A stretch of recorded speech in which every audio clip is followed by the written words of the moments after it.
Hello दोस्तों, आपका हमारे YouTube चैनल बंधु क्लासेस पे स्वागत है। जैसा हम दोस्तों आज मौर्य वंश के बारे में अध्ययन कर रहे हैं। जैसे हमने अपनी पिछली वीडियो में मौर्य वंश के बारे में बताया था कि मौर्य वंश की जानकारी के हमारे पास क्या क्या स्रोत होते हैं। इन स्रोतों के अंतर्गत हमने आपको 3 बात बताई थी। यानी जो मौर्य वंश था, जो मौर्य वंश का हम लोग अध्ययन करते हैं, इसके बारे में हमने आपको 3 स्रोत बताए थे कि 3 स्रोतों के माध्यम से मौर्य प्रशासन की जानकारी हमें मिलती है। पहला स्रोत हमने बताया था आपको साहित्यिक स्रोत, साहित्यिक स्रोत और द्वितीय स्रोत हमने बताया था विदेशी विदेशी यात्रियों के जो उस समय आए हुए थे उनका विवरण जो मिलता है उसका अध्ययन करते हैं। और तीसरे स्रोत के बारे में हमने आपको बताया था पुरातात्विक स्रोतों के बारे में हमें मौर्य प्रशासन के बारे में जानकारी मिलती है या मौर्य साम्राज्य के बारे में हमें जानकारी मिलती है। हमने अपने पिछले वीडियो में साहित्यिक स्रोतों का विस्तार पूर्वक अध्ययन किया था। आज हम लोग इस मौर्य वंश के स्रोतों के दूसरे टॉपिक यानी विदेशी यात्रियों के विवरण के बारे में हम लोग अध्ययन करेंगे। आज देखते हैं कि जो मौर्य वंश था इसके अंतर्गत जो विदेशी विवरण हुआ करते हैं यानी विदेशी यात्री होते हैं, उन सब यात्रियों में सबसे महत्वपूर्ण जो अधिक यात्री था जिसे हम मेगस्थनीज के नाम से जानते हैं।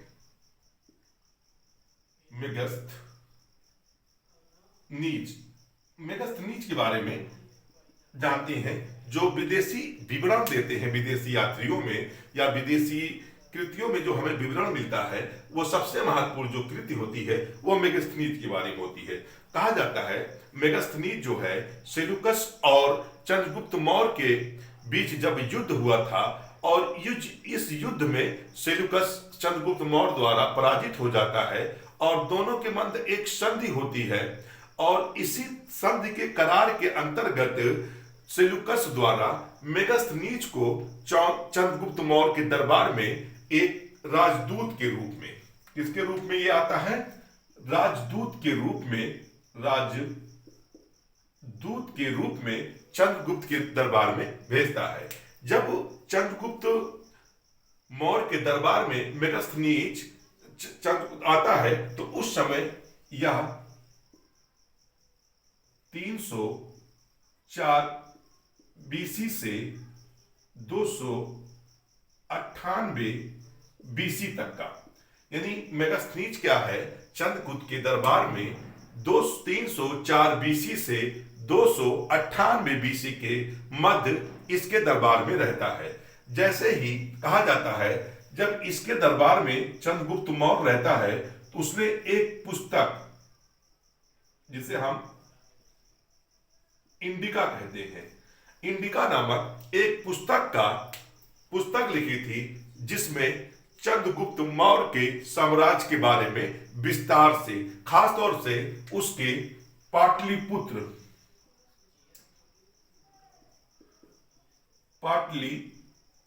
के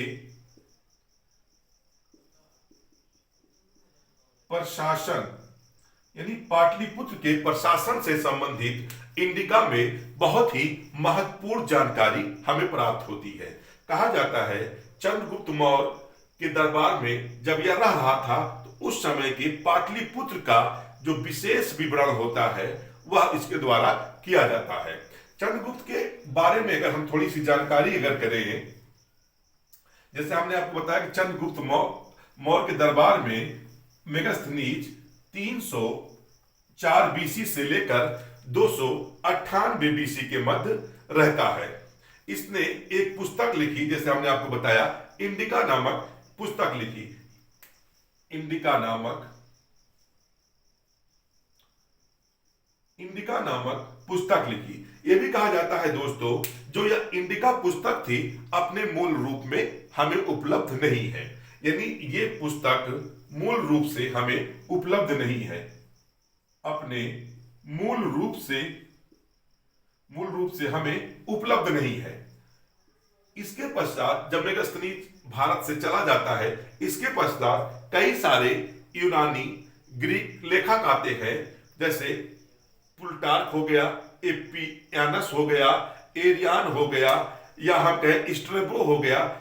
इन्होंने इंडिका के एग्जाम्पल यानी इसके उदाहरण इनकी किताबों में मिला करते हैं। और इसी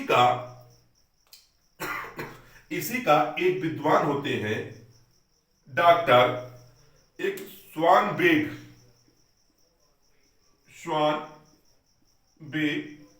एक इतिहासकार होते हैं स्वानबेग। इन्होंने इस ग्रंथ को 1846 में 1846 ईस्वी में, जो इंडिका की अदर किताबों में मिलता है, मतलब कहा जाए जो इंडिका पुस्तक है, जैसे अदर यूनानी और ग्रीक लेखकों के किताबों में विभिन्न उल्लेख मिलता है, उसका क्या किया, संकलन कराया, संग्रह कराया और 1846 में इसको प्रकाशित करवाया। मतलब डॉक्टर स्वानबेग जो है, इंडिका नामक जो पुस्तक थी, इसका मूल रूप से हमें प्राप्त नहीं होती है, और ये जो है अदर यूनानी और ग्रीक लेखकों में क्या होता है, इसके कुछ कुछ जो एग्जाम्पल होते हैं, उदाहरण होते हैं, हमें मिलते हैं। और इसी उदाहरणों को डॉक्टर स्वानबेग द्वारा 1846 ईस्वी में क्या किया जाता है, इसका संग्रह कराया जाता है और इसे प्रकाशित किया जाता है। फिर आगे चलकर 1891 ईस्वी में एक इतिहासकार होते हैं जिनका नाम होता है मैक्लिंडल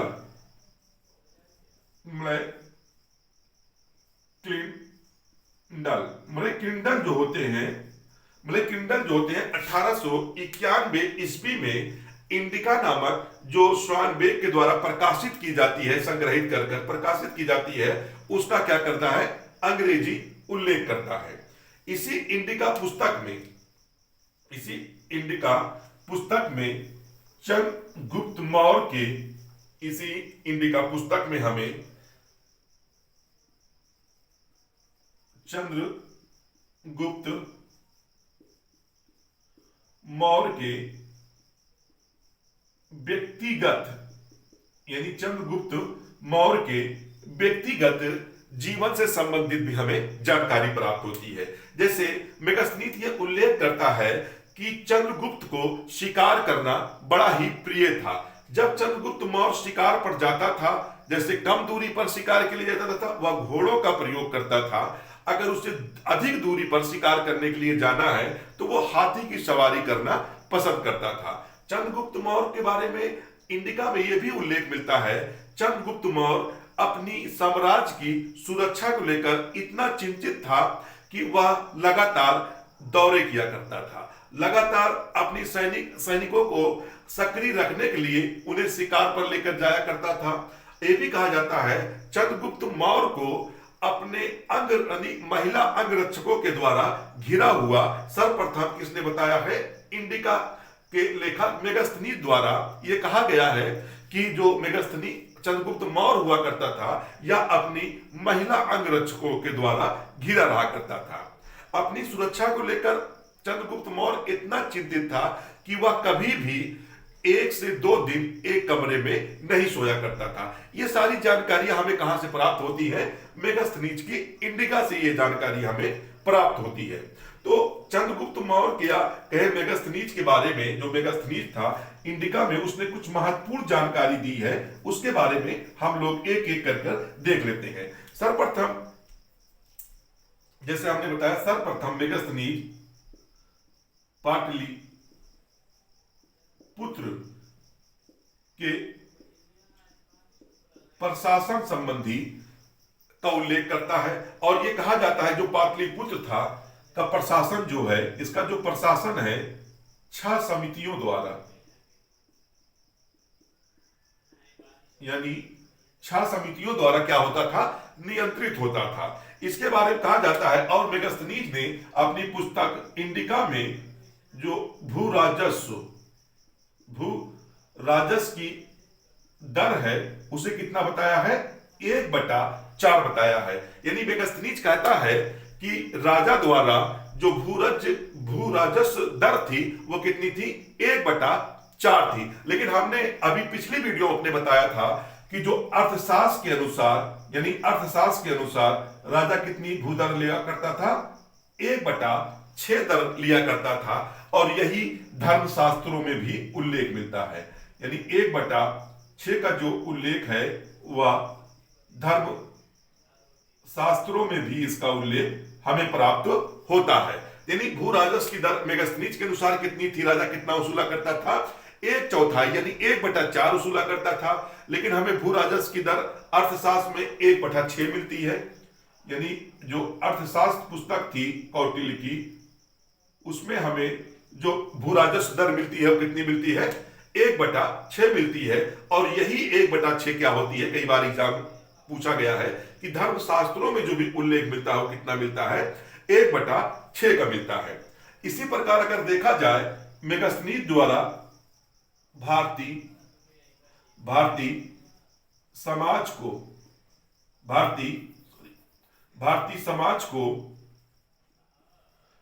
को 7 वर्गों में, मेगास्थनीज जो है भारतीय समाज को कितने वर्गों में डिवाइड किया है, कितने वर्गों में विभाजित किया है, 7 वर्गों में इसका विभाजन किया गया है मेगास्थनीज के द्वारा। मेगास्थनीज ये भी कहता है कि मेगास्थनीज कहता है भारत में दास्ता नहीं पाई जाती है, नहीं पाई जाती है। यानी मेगास्थनीज जो है अपनी पुस्तक इंडिका में इसका उल्लेख करता है कि भारत में दास्ता हमें नहीं पाई जाती है। जबकि हमने आपको पिछली वीडियो में बताया था कि जो कौटिल्य था वह 9 प्रकार की, यानी कौटिल्य जो है 9 प्रकार के दासों का उल्लेख करता है। इसी तरह से त्रिपिटक, जो त्रिपिटक बौद्ध ग्रंथ थे, त्रिपिटक में हमें 3 प्रकार के दासों का उल्लेख मिलता है। लेकिन मेगास्थनीज क्या कहता है कि भारत में दास्ता नहीं पाई जाती है। इसका कुछ विद्वानों द्वारा यह अनुमान लगाया गया था कि उस समय जो यूनान में दास्ता पद्धति थी, या यूनान में जिस तरह से दासों के साथ व्यवहार किया जाता था, उस तरह से भारत में दासों के साथ व्यवहार नहीं किया जाता था, जिसके कारण मेगास्थनीज इस बात पर कंफ्यूज हो गया, एक तरह से कहा जाए इस बात को वो समझ नहीं पाया, क्योंकि कि भारत में दास्ता ही नहीं पाई जाती है। इसी तरह से अगर हम देखें भारतीय समाज को मेगास्थनीज ने 7 वर्गों में विभाजित किया है। क्योंकि भारतीय समाज उस समय अगर हम बात करें, क्योंकि हम अगर देखते हैं जो हमारा वैदिक पीरियड था, तो भारतीय समाज कितने श्रेणियों में विभाजित था, 4 श्रेणियों में विभाजित किया माना जाता है। जैसे ब्राह्मण, क्षत्रिय, वैश्य और शूद्र के बारे में बात की जाती थी। लेकिन मेगास्थनीज इस बात को भी अनुमान न लगा पाया। उसने पहले राजा को भी एक वर्ग में रख दिया, कारीगर को भी रख दिया, किसान को, यानी इस प्रकार से भारतीय समाज को उसने 7 वर्गों में विभाजित किया है।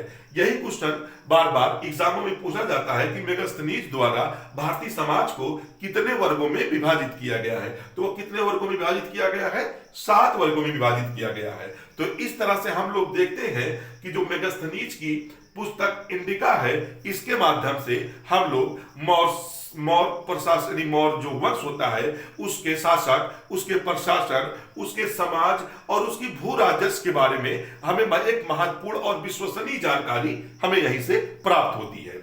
मेगास्थनीज के बाद ये भी कहा जाता है कि इसके बाद कुछ महत्वपूर्ण लेखक यानी यूनानी लेखक भारत में आए, उनके बारे में एक एक करके हम लोग अध्ययन कर लेते हैं कि और जो विदेशी आए उन्होंने भारत के बारे में या मौर्य प्रशासन के बारे में हमें कौन कौन सी जानकारी मिलती है। सबसे पहले अगर हम देखा जाए, एक शासक, एक और लेखक आता है स्ट्रैबो।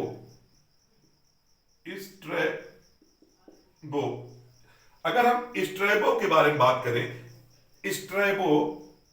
स्ट्रैबो के बारे में बात करें, यह भी एक यूनानी लेखक था। यह 46 बीसी से या 46 बीसी से 19 ईस्वी तक का, 19 ईस्वी 646 बीसी से 46 बीसी से 19 ईस्वी तक का या भारत का के भ्रमण पर रहता है। इसने एक किताब लिखी थी जिसका नाम था भौगोलिक विश्वकोश। इसने एक पुस्तक लिखी जिसका नाम था भौगोलिक विश्वकोश। यानी ये किताब बार बार आपके एग्जाम में पूछी जाती है कि भौगोलिक विश्वकोश नामक पुस्तक किसके द्वारा लिखी जाती है, तो स्ट्रैबो के द्वारा भौगोलिक विश्वकोश नामक किताब लिखी जाती है। इसी ने चंद्रगुप्त मौर्य को सॉरी दोस्तों, इसी ने सर्वप्रथम यानी इसी ने सर्वप्रथम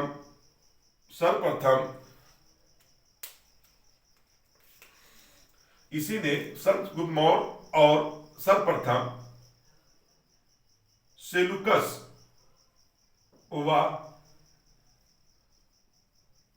चंद्रगुप्त के बीच सेलुकस व चंद्रगुप्त के बीच वैवाहिक, यानी आगे चलकर अभी हम देखेंगे जब चंद्रगुप्त और सेलुकस के मध्य एक युद्ध होता है और युद्ध के पश्चात सेलुकस पराजित हो जाता है, जिसके मध्य एक संधि होती है और सेलुकस और चंद्रगुप्त बीच में वैवाहिक संबंध स्थापित हो जाते हैं। सर्वप्रथम इसका विवरण किसने दिया था हमें? स्ट्रैबो ने सर्वप्रथम इसका विवरण हमें दिया था। इसी ने बताया है, स्ट्रैबो ने बताया है चंद्रगुप्त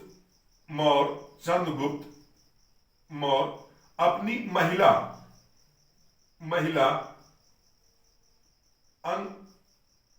अंगरक्षकों से हमेशा क्या होता था? घिरा रहता था। यानी चंद्रगुप्त की जो व्यक्तिगत सुरक्षा थी या सुरक्षा की जिम्मेदारी थी वो कौन देख रही थी उस समय? यानी महिला अंगरक्षक उसकी सुरक्षा की व्यक्तिगत जिम्मेदारी देख रही थी। और यह हमें जानकारी कहां से प्राप्त होती है? स्ट्रैबो की एक पुस्तक है भौगोलिक विश्वकोश से हमें इसकी जानकारी प्राप्त होती है। इसी तरह से अगर देखा जाए, एक लेखक आता है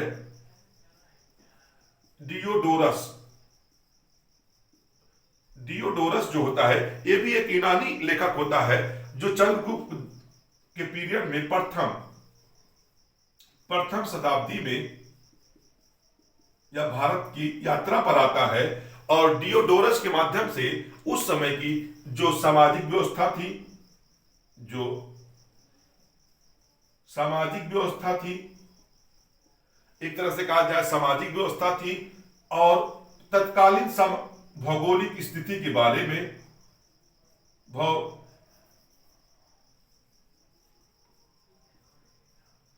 भौगोलिक स्थिति के बारे में भी हमें डायोडोपोरस की जो उल्लेख होता है, इसका यात्रा वृत्तांत होता है, उसके माध्यम से मौर्य साम्राज्य की सामाजिक व्यवस्था और भौगोलिक उस समय की भौगोलिक दशाएं क्या थी, इसका भी उल्लेख हमें डायोडोरस के माध्यम से मिलता है।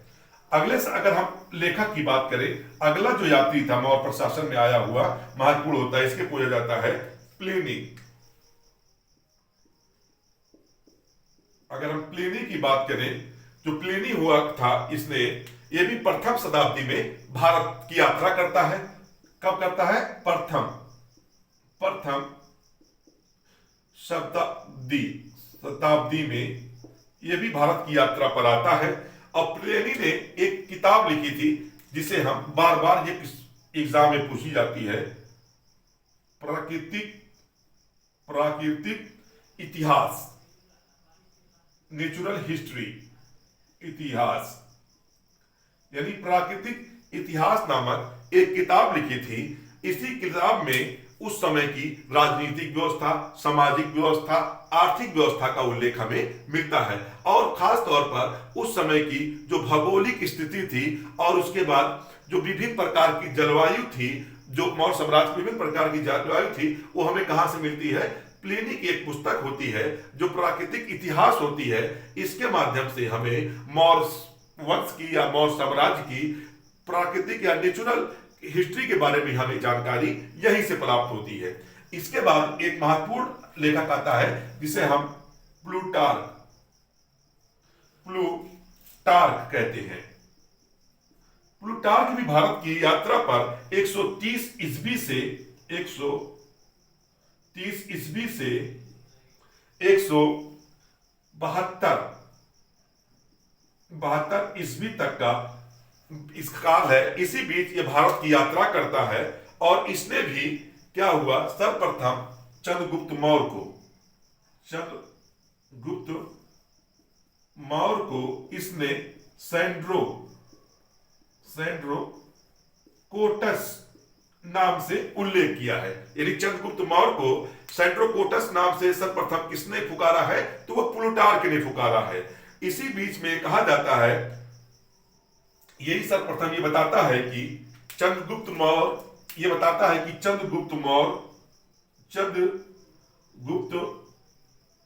मौर्य अपनी युवा अवस्था में सिकंदर से मिला हुआ था। यानी सिकंदर जो भारत पर आक्रमण करता है, मुलाकात, यानी ये भी बात अगर पूछी जाए कि किस यूनानी लेखक द्वारा इस बात का उल्लेख किया जाता है कि चंद्रगुप्त मौर्य जो है अपनी युवा अवस्था में सिकंदर से मिला था, तो वो इस बात की जानकारी हमें कौन देता है, प्लूटार्क के माध्यम से हमें इस बात की जानकारी मिलती है कि चंद्रगुप्त मौर्य जो है अपनी युवा अवस्था में सिकंदर से मिला हुआ था। आखिरी अगर लेखक की हम बात करें, एक महत्वपूर्ण और लेखक आया था जिसे हम जस्टिन के नाम से जानते हैं। जस्टिन जो है यह द्वितीय शताब्दी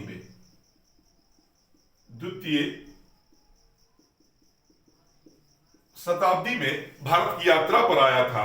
इसने भी चंद्रगुप्त मौर्य को सेंड्रोकोटस की उपाधि दी थी। यानी चंद्रगुप्त मौर्य को इसने क्या कहा था, सेंड्रोकोटस।